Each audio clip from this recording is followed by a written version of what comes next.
미움을 감추는 자는 거짓된 입술을 가진 자요 중상하는 자는 미련한 자이니라.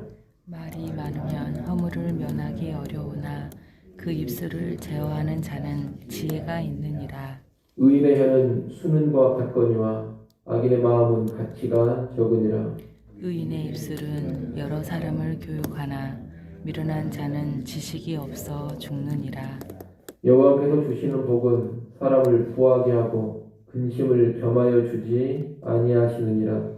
미련한 자는 행악으로 낙을 삼는 것 같이 명철한 자는 지혜로 낙을 삼느니라. 악인에게는 그의 두려워하는 것이 임하거니와 의인은 그 원하는 것이 이루어지느니라. 회오리 바람이 지나가면 악인은 없어져도 의인은 영원한 기초 같으니라. 게으른 자는 그 부리는 사람에게 마치 이의 식초 같고 눈의 연기 같으니라. 여호와를 경외하면 장수하느니라. 그러나 악인의 수명은 짧아지느니라. 의인의 소망은 즐거움을 이루어도 악인의 소망은 끊어지느니라. 여호와의 도가 정직한 자에게는 산성이요 행악하는 자에게는 멸망이니라. 의인은 영영이 이동되지 아니하여도 악인은 땅에 거하지 못하게 되느니라. 의인의 입은 지혜를 내어도 패역한 혀는 배임을 당할 것이니라. 같이 봅니다. 의인의 입술은 기쁘게 할 것을 알거늘 악인의 입은 패역을 말하느니라. 아멘. 오늘 본문은 진정한 성공과 행복을 위한 길을 제시해 주고 있습니다. 구체적으로 무엇이냐? 첫째, 미련한 악인의 말을 버리고 지혜로운 의인의 말을 해야 합니다. 이 말이라는 것이 정말로 중요합니다. 어떤 말을 하느냐가 인생의 성공과 실패를 좌우하기 때문입니다. 악인은 자기 마음을 감추고 남에게 잘 보이려고 그럴듯하게 말을 꾸며냅니다. 마음으로는 미움이 가득하면서도 그것을 숨기고 거짓말을 하거나 또 아니면 그 미움을 비방이나 중상모략으로 표출합니다. 또 이 악인은 말을 절제할 줄도 몰라서 하고 싶은 모든 말을 다 쏟아냅니다. 머릿속에 떠오르는 대로 마음에 생각나는 대로 말을 다 해버린다는 겁니다. 그렇게 말을 많이 하는 가운데 많은 허물을 드러내게 되고 사람들의 마음을 잃게 됩니다. 하지만 의인은 자기 입술을 제어할 줄을 압니다. 하고 싶은 말이라고 다 하지 않습니다. 모든 말을 내키는 대로 다 쏟아내지 않습니다. 말을 가려서 할 줄 알고 절제할 줄을 아는 것입니다. 의인은 또 21절 말씀처럼 여러 사람을 교육하는 말을 합니다. 사람들에게 정말로 도움이 되는 말을 해주면서 그들을 교육하고 훈계해 바른 길을 가게 하는 것입니다. 이러한 의인의 혀는 수는과 같습니다. 악인의 말은 무가치하지만 의인의 말은 참으로 귀한 가치가 있다는 뜻입니다. 여러분, 말로 흥하고 말로 망합니다. 그러니 나의 언어 생활이 어떠한지 이 새벽 시간에 다시 한번 잘 돌아보시기 바랍니다. 내 말이 어리석은 악인의 말인지 아니면 지혜로운 의인의 말인지 면밀히 살펴보셔야 됩니다. 말을 악하게 하고 함부로 하고 무턱대고 쏟아내면 항상 해로운 결과를 맞게 됩니다. 그런 말들을 경계하시고 언제나 절제된 가운데 필요한 말을 하시고 남에게 유익되는 말, 가치 있는 말을 할 수 있기를 소원합니다. 둘째, 참으로 성공하고 행복하려면 바르게 재물을 모아야 합니다. 22절에 보면 여호와께서 주시는 복은 사람을 부하게 하고 근심을 겸하여 주지 않는다. 그렇게 말씀합니다. 이 부유함이라는 것은 하나님이 주시는 복의 한 요소입니다. 이 부는 자기와 가족 또 이웃을 가난과 궁핍으로부터 지켜줍니다. 부와 재물은 좋은 보호막이 되는 것입니다. 그래서 어제 우리가 본 15절 말씀에서도 부자의 재물은 견고한 성과 같다 그렇게 말했습니다. 하지만 그렇다고 해서 모든 부유함이 다 하나님의 복은 아닙니다. 불의한 방식으로 얻는 부는 무익하고 우리를 진정한 행복으로 이끌어주지 못합니다.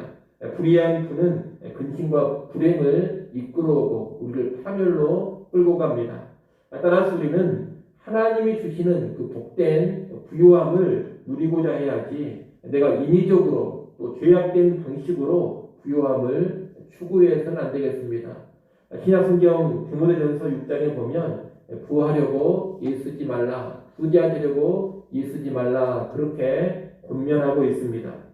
우리는 성실하고 정직하게 일해가면서 소득을 얻어야 합니다. 또한 적은 재물이라 하더라도 바르게 관리하면서 선한 일에 사용해 가야 합니다. 그렇게 살아갈 때 내가 적극적으로 부자 되기를 추구하지 않는다 하더라도 하나님께서 적절하게 필요를 채워주시고 또 복으로 부요함을 허락하시곤 합니다. 그렇게 주어지는 돈은 우리에게 근심과 화를 가져다 주지 않습니다. 하나님이 주시는 부요함이기 때문에 부요함의 축복만 누리지 그 부와 더불어 그릇된 근심거리가 따라오지 않는다는 겁니다. 바라기는 여러분이 부자 되려고 애쓰지 마시고 부의 주권을 하나님께 맡기고 살아가시기를 바랍니다.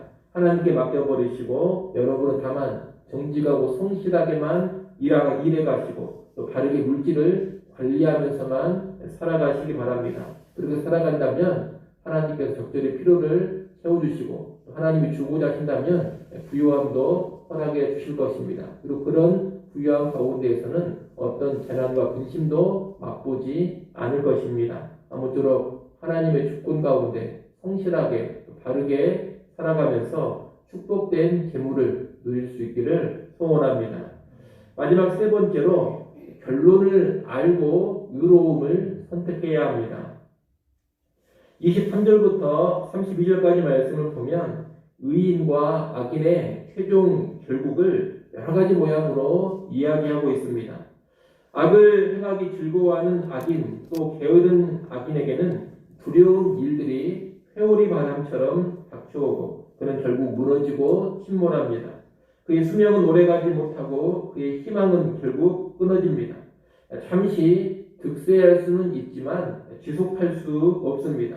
배임당하고 멸망당하고 땅에 거하지 못하게 됩니다.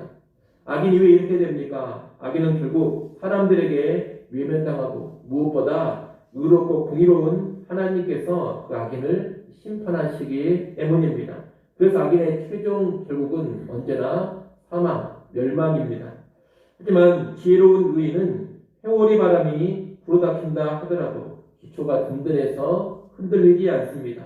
장수하게 되고 그가 원하고 소망하는 바가 이루어집니다. 하나님께서 산성과도 같이 그의 힘이 되어주시고 피난처가 되어주십니다. 땅을 기업으로 차지하며 영영이 이동되지 않습니다. 의인은 왜 이렇게 됩니까? 의인의 삶은 결국 사람들이 기뻐하며 인정해주고 무엇보다도 하나님께서 그 의인의 삶을 기뻐하시며 그에게 복을 주시기 때문입니다. 여러분, 악인은 결국 망하지만 의인은 결국 승리하고 성공한다. 이것이 잠언이 누누이 강조하는 것이고 또 성경 전체에서도 계속해서 강조하는 것입니다.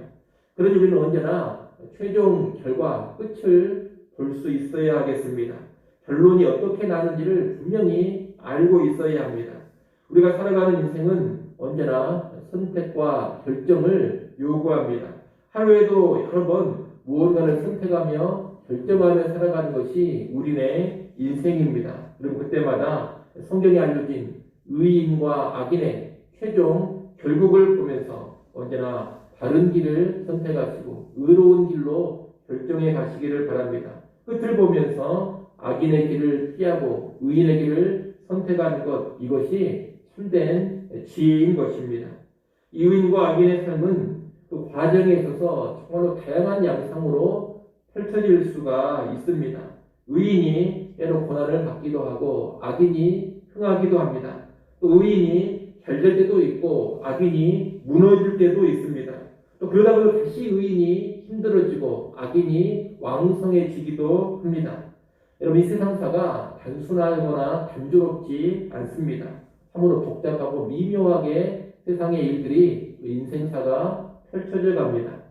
하지만 그 과정은 이렇게 복잡, 미묘하고 예측할 수 없다 하더라도 끝까지 가보면 결국은 두 가지 목숨으로밖에 나오지 않습니다. 과정은 복잡하더라도 끝까지 가보면 항상 어떤 모습이 나타나느냐? 의인은 생명을 얻지만 악인은 멸망당합니다. 결론은 이 두 가지밖에 없다는 것입니다. 그러니 눈에 보이는 이 과정상의 현실에 우리는 흔들리지 않아야 되겠습니다. 순간의 좋고 나쁜 모습에 요동하지도 않아야 합니다. 멀리 가야 되고 최종 결과 끝을 볼 수 있어야 합니다. 그 끝을 보면서 인내로 의인의 길을 선택해 갈 때 우리는 결국 평안과 영광, 승리와 성공의 자리에 설 수 있을 것입니다. 꼭 기억하시고 오늘 하루를 살아갈 때에도 말에 있어서 또 행실에 있어서 언제나 의인의 길을 선택하며 살아갈 수 있기를 간절히 소원합니다. 기도하겠습니다.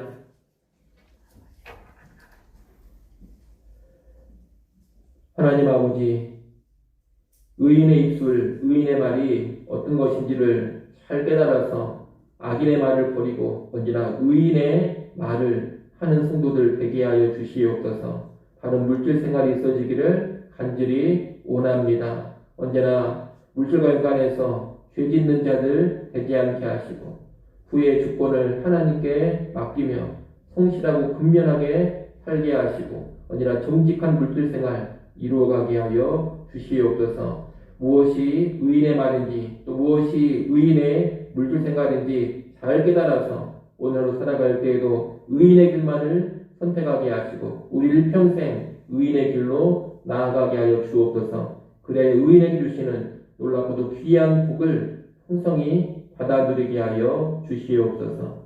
하나님, 이 시간도 또 하나님께 나와 기도합니다. 기도하는 주의 백성들을 다시금 주목하여 보시고 주의 은혜를 우리에게 공급하여 주시옵소서. 하늘 평안 누리게 하시고 신령한 능력으로 덧입혀지게 하시며 주의 영으로 충만해지게 하여 주시옵소서.